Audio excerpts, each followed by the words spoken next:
कोल्हापूर, सांगली, इचलकरंजी आणि कोकण परिसरामध्ये मुसळधार पाऊस सुरू झाला आहे। आपण एका बाजूला जर बघितलं तर मातघाट्यावर पावसाने काही 2 दिवसापासून पावसाने विश्रांती घेतली होती। पूरग्रस्त नागरिकांना दिलासा मिळाला होता।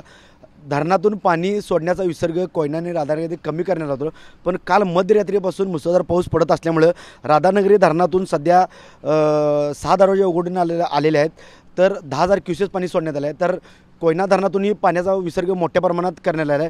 त्यामुळे कृष्णा आणि पंचगंगेच्या पातळीत कालपासून जी कमी होत होती, पूरग्रस्त नागरिक आपल्या घरातील पाणी ओसरल्यानंतर घरी परतू लागले होते, पण आज पुन्हा पावसाने जोर धरल्यामुळं आणि धरणातून पाणी सोडल्यामुळं पुन्हा आणि कृष्णा आणि पंचगंगेच्या पातळीत मोठ्या प्रमाणात वाढ होण्याची सध्या चिंता वर्तवली जाते आहे। पण आपण जर बघितलं तर इचलकरंजी शहरातील शेळकेमळा परिसर आहे, या शेळकेमळा परिसरामध्ये सध्या नागरिकांच्या छाती एवढं पाणी त्यांच्या घरात गेलेलं आहे। गेल्या 5 ते 6 दिवसापासून हे पाणी त्यांच्या घरातच आहे, त्यामुळे त्यांचं मोठं नुकसान झालं। हे दरवर्षी पूर आला की इथले नागरिक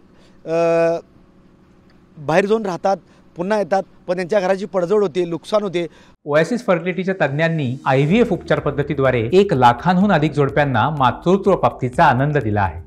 मोफत अपॉइंटमेंट बुक करण्यासाठी आजच संपर्क साधा। पण इचलकरंजीपासून ही 3 ते 3.5 किलोमीटर पंचगंगा नदी वाहते, पण तरीसुद्धा नदीमधील जे अनधिकृत बांधकाम असू देत, जे रस्त्याला टाकलेले भराव असे, त्यामुळे याचा फटका शहरी भागातील आणि ग्रामीण भागातील मोठ्या प्रमाणात या पूरग्रस्त शहरी भागावर असो। त्याचबरोबर जर आपण जर बघितलं तर पूर परिस्थिती 2019-2021च्या पुरातील नागरिकांचं मोठ्या प्रमाणात नुकसान झालं होतं। 1000 हेक्टर शेती आता पाण्याखाली गेलेलं आहे। शेतकऱ्यांचं तर अतोनात मोठ्या प्रमाणात नुकसान होत असतं।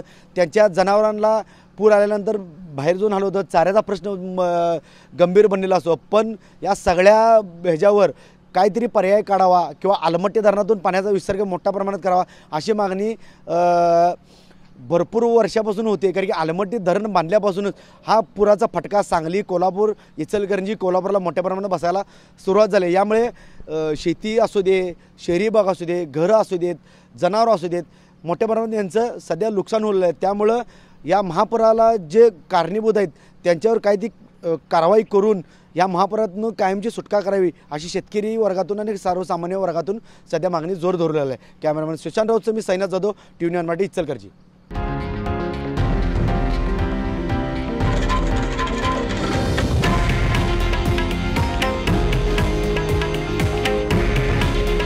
हे आहे देशातील नंबर 1 न्यूज नेटवर्क आणि आपण पाहत आहात TV9 मराठी। काळजी तुमची, हित महाराष्ट्राचं।